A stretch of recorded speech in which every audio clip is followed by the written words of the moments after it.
আসসালামু আলাইকুম। কেমন আছেন সবাই? আশা করি সবাই ভালো আছেন এবং সুস্থ আছেন। আমি খালেকুজ্জামান এবং আমি আজকে পুরো ভিডিওতে আপনাদের সাথে থাকব।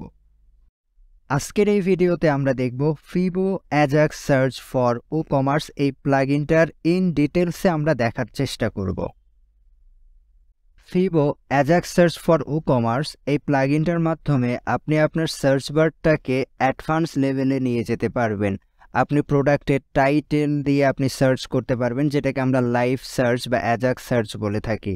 আপনি সার্চে আপনার প্রোডাক্টের ইমেজ, প্রোডাক্টের টাইটেল, প্রোডাক্টের প্রাইস সব কিছু আপনি শো করাইতে পারবেন অনেক সুন্দরভাবে। আমরা এই প্লাগইনের মাধ্যমে আমাদের সার্চ বারটাকে অ্যাডভান্স সার্চ বারে রূপান্তর করতে পারি। তো চলুন আর কথা না বাড়িয়ে আমরা সরাসরি চলে যাই ওয়ার্ডপ্রেস ড্যাশবোর্ডে এবং যুক্ত করে ফেলি চমৎকার একটি সার্চ বার।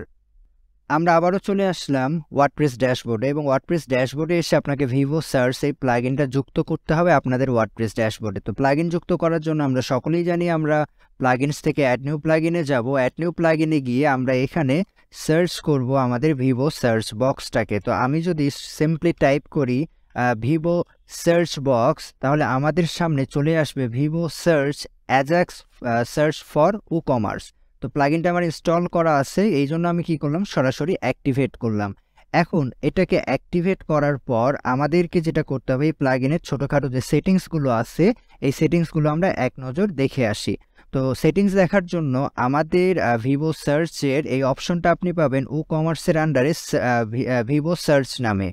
তো ভিভো সার্চ নামে অপশনটাতে যাওয়ার পর আমরা স্টার্টিং আমাদের যে চেঞ্জ করতে হবে সেটা হচ্ছে আপনি যে থিম ব্যবহার করেন না কেন আপনি সেই থিমের সাথে রিপ্লেস করে দিবেন আপনার সার্চ বারটাকে, যেন আপনার এই প্লাগইনের সার্চ বারটা সবখানেই জায়গা দখল করে নিতে পারে।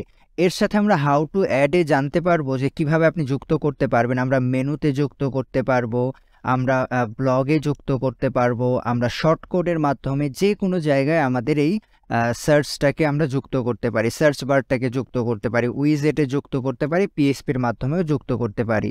এরপরে আমরা চলে যাব সরাসরি সার্চ বারে। সার্চ বারে মিনিমাম ক্যারেক্টার বলতে আমাদের এখানে কতগুলো ক্যারেক্টার টাইপ করলে আপনার লাইভ সার্চ ইনেবল হবে, মানে প্রোডাক্টগুলো শো হবে, অ্যাজাক্স সার্চ হবে, সেটা আমরা এখানে দিয়ে দিতে পারি।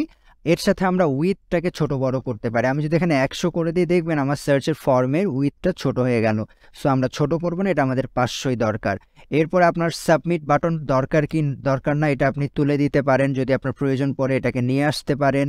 আপনি ব্যাকগ্রাউন্ড কালার পরিবর্তন করতে পারেন, সার্চের ব্যাকগ্রাউন্ড কালার, টেক্সটের ব্যাকগ্রাউন্ড কালার, এগুলো আমরা কিন্তু সাবমিটের পরিবর্তন করতে পারি। এছাড়াও আপনি প্লেস হোল্ডার দেখতেছেন, এখানে আমাদের প্লেস হোল্ডারে আছে যে সার্চ ফর শরবিন্দু প্রোডাক্ট। তো আমরা যদি শরবিন্দুটা তুলে দিই, দেখেন সার্চ ফর প্রোডাক্ট আপনার কিন্তু আপনি কাস্টমাইজ করতে পারতেছেন। স্টাইল এখানে আমাদের 2 ধরনের দেওয়া আছে, আপনি চাইলে যে কোনো ধরনের স্টাইলটা পরিবর্তন করতে পারেন। আপনার যদি দেখেন সার্চ আইকন যদি প্রয়োজন না পড়ে, এইটাকে আমরা সার্চ আইকন বলে থাকি।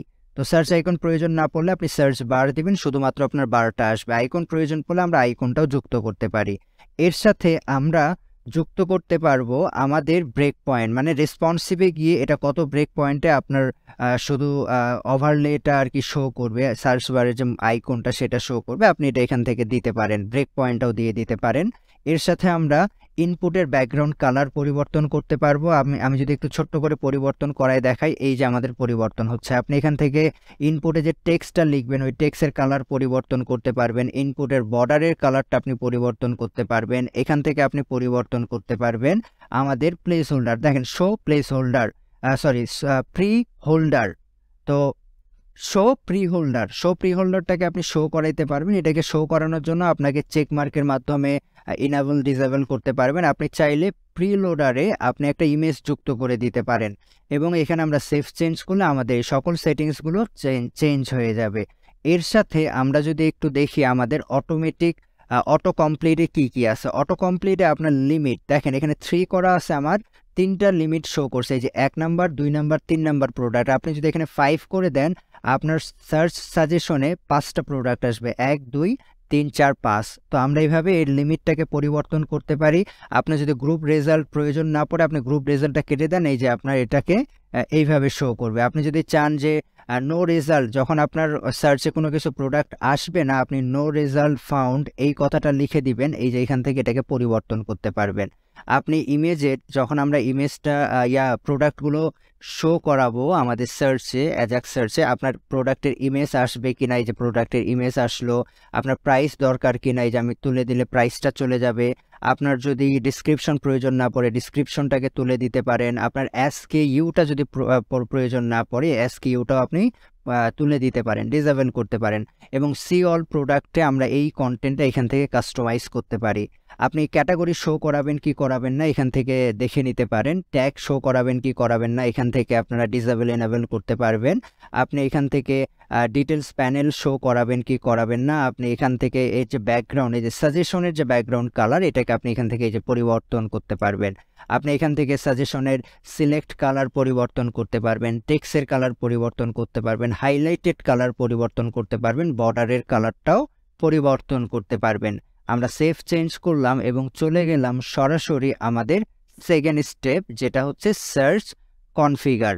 তো সার্চ কনফিগ এখানে যদি আমরা যাই, তাহলে আপনার সার্চ ইন ডিসক্রিপশন, মানে আপনি কি ডিসক্রিপশনটা সার্চ ইনেবল করবেন, আপনি এখান থেকে ইনেবল করতে পারেন, আপনি ডিসেবল করতে পারেন। আমরা চেক মার্কের মাধ্যমে ইনেবল এবং ডিসেবল করতে পারবো। আপনার সার্চে কি এসকেইউটা আসবে, মানে এসকেইউ দিয়ে সার্চ করলে প্রোডাক্টটা আসবে কি আসবে না, এগুলো আপনি ডিসেবল ইনেবল করে দিতে পারেন। আর কিছু অপশন আমাদের আছে যেগুলো প্রো ভার্সনের জন্য অ্যাভেলেবেল, এগুলো আমরা ফ্রি ভার্সনের সাথে ব্যবহার করতে পারবো না বা যুক্ত করতে পারবো না। তো এই ছিল FiboSearch প্লাগইনের আমাদের বেসিক কিছু সেটিংস, যেগুলো ফ্রি ভার্সনের সাথে অ্যাভেলেবেল। আমরা সব সেটিংসগুলো দেখার চেষ্টা করছি। এখন আমরা থার্ড স্টেপে চলে যাব এবং থার্ড স্টেপে আমরা দেখব কিভাবে এটা আমরা আমাদের প্রজেক্টে ইনক্লুড করতে পারি, প্রজেক্টে ব্যবহার করতে পারি। তো চলুন আমরা আমাদের এই সব পেজের হেডারে যুক্ত করব FiboSearch বক্স। এটা যুক্ত করার জন্য আপনাকে যেটা করতে হবে, চলে আসতে হবে সরাসরি অ্যাপিয়ারেন্স থেকে মেনুতে, এবং আমরা যেহেতু মেনু আইটেমের সাথে যুক্ত করতে চাচ্ছি, তাহলে আমাদের মেনু থেকেই যুক্ত করতে হবে। তো মেনুতে আসার পর আমাদের মেনু সেটিংসে দেখতে পাচ্ছি আমরা FiboSearch বক্স নামের একটা অপশন যুক্ত হয়ে গেছে। তো জাস্ট আমরা চেক মার্কটা দিয়ে অ্যাড টু মেনুতে ক্লিক করার সাথে সাথে আমাদের সার্চ বারটা যুক্ত হয়ে গেল আমাদের মেনু আইটেমে। তো মেনু আইটেমে যুক্ত হওয়ার পর লেআউট, এখান থেকে আমরা লেআউটটাকে পরিবর্তন করতে পারি যে আপনি কি লেআউট দিতে চাচ্ছেন। তো ধরেন আমরা দিয়ে দিলাম সার্চ আইকন, এই লেআউটটা আমরা দিয়ে দিলাম। লেআউটটা দেওয়ার সাথে সাথে আমরা এটাকে সেভ চেঞ্জ করব। সেভ চেঞ্জ করার পর আমরা যদি আমাদের প্রোডাক্ট পেজে এসে একটা রিলোড দেই, রিলোড দেওয়ার সাথে সাথে আমরা দেখতে পাবো আমাদের যুক্ত হয়ে গেল সার্চ বক্সটি। এখন যখন আমি সার্চ বক্সে ক্লিক করলাম, আমাদের সামনে সার্চ ফর্ম চলে আসলো, এবং এই ফর্মে যখন আমি ধরেন যে একটা প্রোডাক্ট সার্চ করব, অ্যালবাম, আমি যখনই এএলবি লিখলাম, আমাদের সামনে অ্যালবাম প্রোডাক্টটা চলে আসলো। আমাদের যদি এখানে কোনো প্রোডাক্ট না থাকতো তাহলে কি হইতো, নো রেজাল্ট সার্চ চলে আসতো।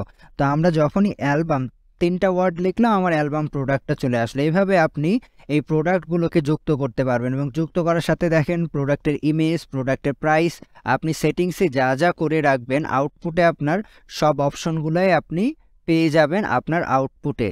That's it for today. আজকে এই পর্যন্তই। আবারও আপনাদের সাথে নতুন কোনো ভিডিওতে দেখা হবে। সে পর্যন্ত সবাই ভালো থাকবেন, সুস্থ থাকবেন। অবশ্যই আপনাদের এই ভিডিওটি যদি ভালো লেগে থাকে তাহলে আপনাদের বন্ধুদের সাথে শেয়ার করবেন। নিজে কিছু করুন, অন্যকেও কিছু করার সুযোগ করে দিন। আসসালামু আলাইকুম।